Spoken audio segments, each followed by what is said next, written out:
হরে কৃষ্ণা। 2026 11ই জুলাই শনিবার, আষাঢ় মাসে কৃষ্ণপক্ষের একাদশী যোগিনী একাদশীর ব্রত পালন করতে হবে। এই যোগিনী একাদশীর ব্রত পালনের ফলে এই মহা ভবসাগর থেকে মুক্তি লাভ হয়। আবার এই যোগিনী একাদশীর ব্রত পালনের ফলে 88,000 ব্রাহ্মণদের ভোজন করানোর ফল লাভ হয়। আবার এর মাহাত্ম্য কথা শোনার ফলে সমস্ত পাপ দূর হয়ে যায়। যোগিনী একাদশীর মাহাত্ম্য। ব্রহ্ম বৈবত পুরাণে আষাঢ় মাসে কৃষ্ণপক্ষের একাদশীর ব্রত মাহাত্ম্য যুধিষ্ঠির শ্রীকৃষ্ণ সংবাদরূপে বর্ণিত আছে। যুধিষ্ঠির বললেন, হে বাসুদেব, আষাঢ় মাসের কৃষ্ণপক্ষে একাদশীর মাহাত্ম্য কৃপাপূর্বক আমাকে বলুন। শ্রীকৃষ্ণ বললেন, হে মহারাজ, সকল পাপ বিনাশিনী ও মুক্তিপ্রদ এই উত্তম ব্রতের কথা বলছি, আপনি শ্রবণ করুন। আষাঢ় মাসের কৃষ্ণপক্ষে একাদশী যোগিনী নামে খ্যাত। মহাপাপ নাশকারী এই তিথি ভবসাগরের পতিত মানুষের উদ্ধার লাভের একমাত্র নৌকা স্বরূপ। ব্রত পালনকারীদের পক্ষে এটি সর্বশ্রেষ্ঠ ব্রত বলে প্রসিদ্ধ। এই প্রসঙ্গে আপনাকে একটি পবিত্র পৌরাণিক কাহিনী বলছি।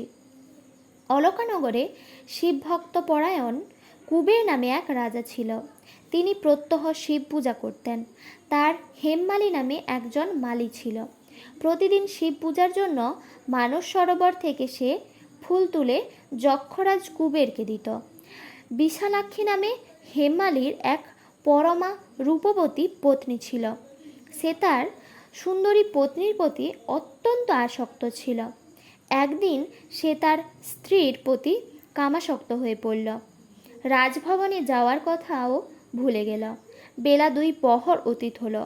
অর্চনের সময় চলে যাচ্ছে দেখে রাজা ক্রুদ্ধ হলেন। মালির বিলম্বের কারণ অনুসন্ধানে এক দূত প্রেরণ করলেন। দ্রুত এসে রাজাকে বলল, সে গৃহে স্ত্রীর সাথে আনন্দে মত্ত। দ্রুতের কথা শুনে কুবের অত্যন্ত রেগে তখনই মালিকে তার সামনে হাজির করতে আদেশ দিল। এদিকে মালি কুবেরের পূজার সময় অতিবাহিত হয়েছে বুঝতে পেরে অত্যন্ত ভয় পেল। তাই স্নান না করেই সে রাজার কাছে উপস্থিত হলো।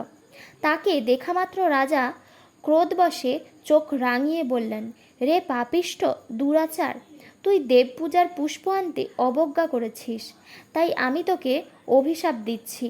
তুই শ্বেতকুষ্ঠগ্রস্ত হয়ে যা এবং তোর প্রিয়তমা ভার্যার সাথে তোর চিরবিয়োগ সংগঠিত হোক। রে নীচ, তুই এক্ষুনি এই স্থান থেকে ভ্রষ্ট হয়ে অর্ধগতি লাভ কর। কুবেরের এই অভিশাপে হেমমালী পত্নীর সাথে স্বর্গভ্রষ্ট হয়ে দীর্ঘকাল যাবৎ কুষ্ঠরোগ ভোগ করতে লাগল। রোগের যন্ত্রণায় দিন অথবা রাত্রে কখনোই সে সুখ পেত না। এইভাবে শীত গ্রীষ্মে প্রচণ্ড বেদনায় বহু কষ্টে সে দিন যাপন করতে লাগল।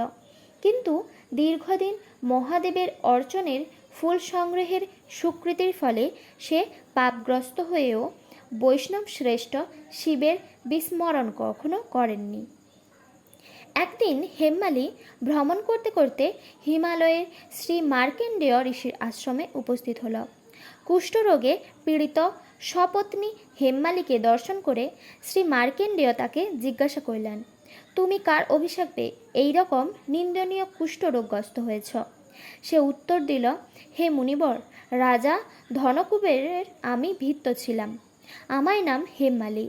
আমি প্রত্যহ মানস সরোবর থেকে ফুল তুলে শিব পূজার জন্য রাজাকে দিতাম। কিন্তু দুর্ভাগ্যক্রমে একদিন স্ত্রীর মনোরঞ্জন হেতু কামাসক্ত হওয়ায় সেই ফুল দিতে বিলম্ব হয়। রাজার অভিশাপে এই রকম দুর্দশাগ্রস্ত হয়েছে।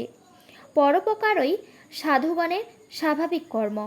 হে ঋষিশ্রেষ্ঠ, আমি অত্যন্ত অপরাধী, কৃপা করে আমার প্রতি প্রসন্ন হন। তখন দয়াদ্রচিত্র মার্কেন্ডেয় মুনি বললেন, হে মালি, তোমার মঙ্গলের জন্য শুভ ফল প্রদানকারী এক ব্রতের উপদেশ করছি। তুমি আষাঢ় মাসে কৃষ্ণপক্ষের যোগিনী নামক একাদশী ব্রত পালন করো। এই ব্রতের পূর্ণ প্রভাবে তুমি অবশ্যই কুষ্ঠব্যাধি থেকে মুক্ত হবে। শ্রীকৃষ্ণ বললেন। ঋষির উপদেশ শ্রবণ করে হেমমালী তাকে প্রণাম জানালো। পরে অত্যন্ত আনন্দের ঋষির আদেশ মতো নিষ্ঠার সঙ্গে যোগিনী একাদশীর ব্রত পালন করল। এইভাবে হেমমালী সমস্ত রোগ থেকে মুক্ত হল। ও পত্নীসহ সুখে জীবন যাপন করতে লাগল। হে মহারাজ যুধিষ্ঠির, আমি আপনার কাছে এই ব্রত উপবাসের মহিমা কীর্তন করলাম। এই ব্রত পালনে 88,000 ব্রাহ্মণকে ভোজন করানোর ফল লাভ হয়। যে ব্যক্তি এই মহাপাপ বিনাশকারী ও পূর্ণফল প্রদায়িনী যোগিনী একাদশীর কথা পাঠ এবং শ্রবণ করে, সে অচিরেই সর্বপাপ থেকে মুক্ত হয়।